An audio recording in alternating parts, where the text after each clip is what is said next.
Welcome back. We all want to have beautiful sandy beaches, but what does it take to maintain them? The U.S. Army Corps of Engineers and the city of Sarasota plan to take up to 1.2 million cubic yards of sand from Big Pass. That sand would help rebuild more than 1.5 miles of beach on Lido Key.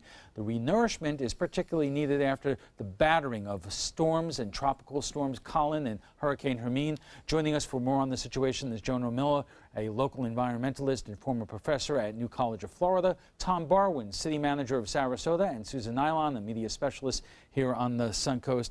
Joan, I'm going to start with you because you're not taking an issue about whether we have a beach here that is in dire need of renourishment. Your issue is where the sand is coming from. Right. First, I wasn't a professor, but that aside, yes. I walked Lido Beach just before New Year's, and there's some significant erosion there, and they definitely need sand. Lido's been renourished many times. What's different this time is the scale and scope of this project, the fact that we're talking about a 50-year relationship with the Army Corps of Engineers, and particularly taking the sand from Big Pass. Big Pass has never been dredged. And so, you know, all passes are unique, but this one's a little more unique. It's a very unusual shape, and some really expert people are very concerned that even though the Corps has confidence in their models, we really can't predict what's going to happen there. Tom, for people who don't know, why Big Pass? Well, this has been studied environmentally for the past 15 years. We've been working on this permit for 10 years, and for the 4.5 years I've been here, there's been an intense amount of public participation. We've had the best consultants in this industry, in this business, analyze it. I would just challenge anyone who flies out of SRQ to sit on the right side of the airplane and look at the tremendous amounts of sand that have accreted in Big Pass. The city of Sarasota has a lot of experience dredging and recycling sand. We've been doing it in New Pass since 1964 with no ill effects. There's been no adverse effects. It really is a smart environmental thing to do, to recycle sand locally, not go 10 miles out into the Gulf or not truck it from inland. Use the sand and return it to where it came from. So it's a pretty simple answer, and all of the experts who have looked at this, contrary to what I've just heard, or with a couple of exceptions of local folks who have strong ideas about this, the experts have weighed in and said this is the thing to do. Susan, you've been following this for a long time, and if it's such a simple solution to this problem, why is it taking so long to get there? Well, because it's not as simple as Tom would like to say it is, and partly because everything is just an educated guess. There's no guarantees to any of this, and if anybody guarantees that there's not going to be problems, they've far extended beyond their reach. And there are experts on the other side who say this is really not a good idea, and I think more importantly, it's Siesta Beach. I mean, we take incredible pride that we're #1 most of the time in the entire nation. So I would expect that it would take a little bit more care and concern, and just not, even though 10 years sounds like a long time, there are questions that haven't been answered to make the people of Siesta and the surrounding area feel comfortable with the move. And it would help if the Army Corps of Engineers would be a little bit more forthcoming with their mindset to be able to make those decisions. Tom, have you talked to the Army Corps about that issue? Because the obvious question that you would ask is, are there alternatives? And if so, is the problem that they're prohibitively expensive? Alan, a part of this 10-year process has been looking at alternatives. And this is the smartest, most cost-effective, environmentally sound way to do this. I mean, it really is. Trucking sand from inland will be prohibitively expensive, not to mention the environmental impacts of digging out the middle of the state that some people think is sinking and already has sinkhole problems, or going 10 miles offshore. The last time the county did it, they had to screen the sand for munitions that was left from World War II. So this is really a smart way to go about this project, and it's a shoreline protection, not just simple sand and beach renourishment. Okay, our discussion of this plan to dredge sand from Big Pass continues in just a moment, but right now we're just going to get a check on our weather when we come back. Welcome back. If you're just joining us, we are discussing the potential impact of dredging sand from Big Pass to renourish Lido Beach. Our guest tonight are environmentalist Jono Miller, Sarasota City Manager Tom Barwin, and media specialist Susan Nylon. Jono, you heard what Tom said about the difficulties and challenges of importing sand from the middle of the state. Right. That does make sense. Well, what I heard him say, and it was very reassuring, that this is the most environmental solution, but you've got to remember, this is an Army Corps of Engineers project. These are the people that killed a lot of coral recently in dredging in Miami. These are the people that dredged the Kissimmee River, which is one of the biggest environmental disasters in the state's history. So you don't trust the Army Corps? Well, I trust the Army Corps when it's the Bridget Remagen or we're in Vietnam or overseas. They can get the job done. But here, it tends to be a bureaucracy that's had a lot of problems. Now, when Katrina happened, a lot of citizens wanted to sue because that didn't work out too well for them, and the Corps claimed immunity. So one of the big questions, and I think Tom and I agree about this, is that we really need some sort of system in place that if this program goes forward and the unanticipated consequences happen that many of us fear, that there's a pool of money somewhere, either the Corps or the city or some entity, that can step forward in real time to address those issues, because it's really easy. These systems can be pushed over into another state where it's really hard to recover. So if you'll remember the Midnight Pass issue, the owners were supposed to reopen the pass. Well, it wasn't that simple. It seemed like it was open, if it's closed, we'll just reopen it. Well, by then, the offshore shoal had disappeared, et cetera. So I think relying on the Corps to have covered all the angles is a little dangerous. Tom? That's really not fair what you just said about New Orleans. Katrina was a massive hurricane, and the whole system was underfunded, so let's put that aside. But what you're saying is exactly what we're doing and what the city and the Corps are doing. This is the permit. It's almost as thick as the book. It is loaded with conditions. There are many restrictions, many limitations, and what Jono just said is built into the permit. It's baked into the process. We have to monitor everything, and if something adverse happens, we have to respond and remediate. So that is exactly the track we're taking, and the city of Sarasota has reached out to Save Our Sands and Siesta Key Village and asked them to be partners in this process, to help watch it, help learn from it, help correct it. If in that 1% of something goes wrong, you know, we have to recalibrate. But these sea levels are rising, Alan. It's going to be more difficult in the future, and we really got to get our A game together. I guess the problem here, correct me if I'm wrong, is that it's a ticking time bomb. I mean, you were in Ray's piece saying we don't know what would happen the next time there's a big storm. We know what's going to happen. I'd like to correct you on that. If that beach, if that key is breached, and it's very close, it's very vulnerable. We're one tropical storm away from the Gulf of Mexico flowing into Ben Franklin Drive. Once that happens, virtually all the streets on the key will be flooded. The storm sewage system, the storm system is rendered inoperable. If this happens during a rain, floods happen.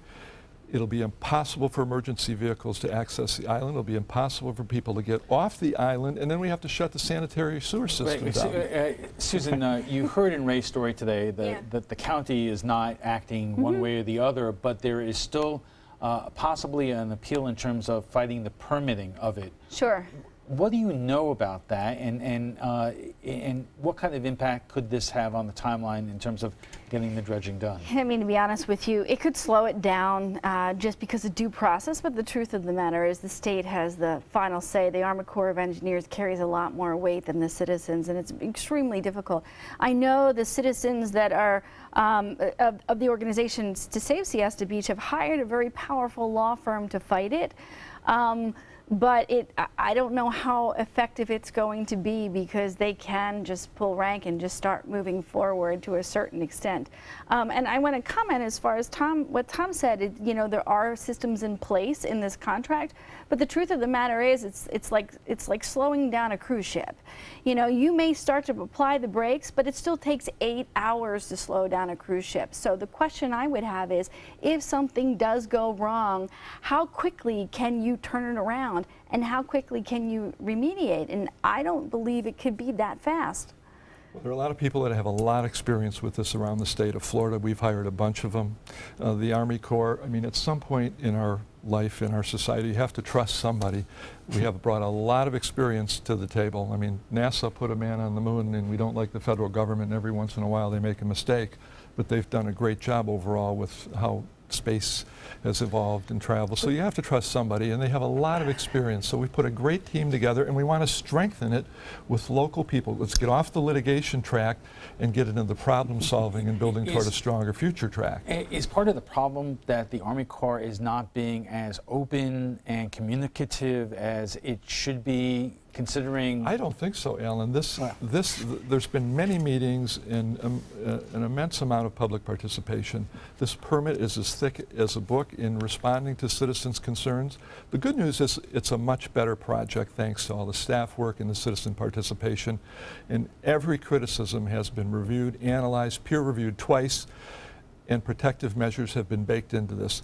We're never going to have 100% guarantees, but this initiative, which has been under planning and study and analysis for 10 years, gives us about a 95% guarantee, and that's as good as people and their technology can possibly deliver. So I can tell you just personally, I've written to the Corps and asked them questions and not received responses. I've asked the Corps when they come down to meet with some of the people that are concerned and never gotten a call back. So I'm sure everything you're saying is true, but my personal experience is they have not been willing to come down and talk with people. And of course, when we had the Tiger Bay meeting, they didn't even show up. They were on the agenda to address Tiger Bay, and then they pulled out at the last minute. So the Corps really hasn't been there, in my opinion, to talk with us. And regarding the hurricanes, I mean, Lido Key is an island. When we had the big storm, the water's going to rise on the bay side just as much as it's going to rise on the Gulf side. So the specter of St. Armand's Circle being flooded is going to happen whether you have 200 feet of sand or 20 feet of sand. What do you think is at play here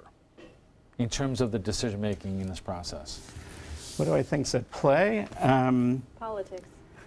Well, it is political. You know, I think one of the things the Siesta Key residents are most concerned about is the precedent-setting aspect of this.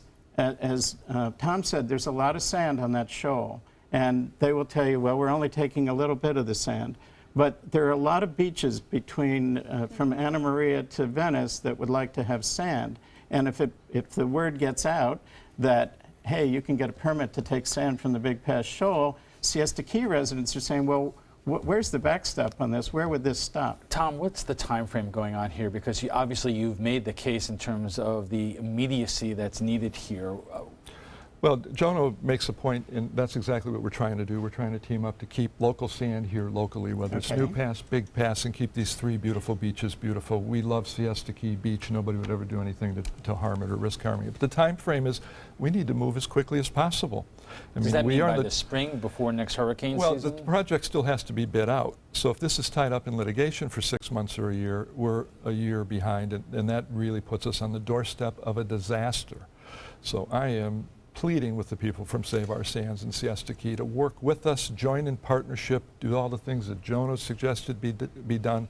We're willing to work with the county and set up a contingency fund, as Susan has just suggested, and really get our A game together. We have to be in this together, and it's going to get more challenging as the oceans continue to rise. All right, let's take a quick break, but when we return, we'll have final thoughts from our guests, plus what some of our viewers are saying about a rise in anti-Semitism. Stay with us. Welcome back. Do we need to dredge Big Pass to protect Lido Key? Would dredging hurt the shores of Siesta Key? Our guests join us now for final thoughts. Jono, are you resigned to this being done? No. I think I made it clear I'm opposed to taking the sand from Big Pass, but I'm not a litigant. I don't have standing. I live on the mainland. I have no property on Lido or Siesta. It's at least 3 parties on Siesta that are going to be involved legally. And I don't know how long that's going to tie things up. I would encourage the city to talk with those folks as best they can, but I would also encourage the city to look at a plan B. If this thing gets dragged out to a certain point, there's going to have to be some other emergency measures taken. Tom, is there a plan B? This is the plan, and we'll try to kind of shore up our emergency threats in the short term, but this is a well thought out plan. The city of Sarasota is increasingly becoming known as an environmental leader around the state, and I don't have time to recite all the areas we're involved in. I think we know this is a very smart, intelligent way to do it, recycling local sand back to where it came from. So it's a good solid plan. This could be akin to the Ringling Bridge debate. Debated, fought over for years. The bridge was finally built, now it's iconic. This has been fought over for years. It's debated for years. There's nothing to be afraid of. It's going to be a beautiful project that's going to help stabilize the shoreline for years to come. Susan, you were chuckling a little bit there. He's guaranteeing so many things. I wish I could have so many guarantees in life. The truth of the matter is this is still a Band-Aid. You know, we've made decisions throughout several decades that have led us to this point, and I don't think that this one thing is going to actually solve our problems. When we have zoning issues, when we decide to take foliage from the beach because it blocks our view, it isn't pretty but yet holds the sand in, from decisions that we make to build on it, and yet we're caught with our pants down when it comes to something like this. This cannot be the end of the conversation, no matter what this decision is. And we'll have to leave it there. But before we go, we want to share what some of our viewers are saying about last night's show on anti-Semitism. According to the Anti-Defamation League, the number of hate crimes towards the Jewish community went up from 70 in 2014 to 91 in 2015. Florida ranks 4th in the nation in anti-Semitic incidents. Just yesterday, more than 15 bomb threats were made towards Jewish community centers across the East Coast, including in Jacksonville and Miami. Here's what some of you are saying about the increasing trend. Gina Vesco writes, "Hate to break it to you, but this is Trump's America. This is due to Trump spreading hate and racism. These people did this are Trump supporters that only want the right race here in America." Susan Roswell writes, "Blaming Trump for misbehavior is like blaming your mom for you being an idiot. Trump's daughter married a Jewish man and is raising her children Jewish. How is he to blame?" Penny Smith writes, "I am so disappointed. I thought we had evolved to a point that anti-Semitism and racial and gender discrimination were in the rearview mirror. I was wrong, and we are turning into a nation of hate thy neighbor." And Mark Ciancio writes, let this not characterize this community. Thank you, Rabbi. Well, if you'd like to join the conversation about tonight's topic, just visit our Facebook page at facebook.com/news@7. And FYI, want to watch past Roundtable discussions? They're available on Apple TV, Amazon Fire, and Roku. Thanks to our guests for being here tonight. Jono Miller is a local environmentalist. Tom Barwin is city manager for Sarasota, and Susan Nylon is a media specialist here on the Suncoast.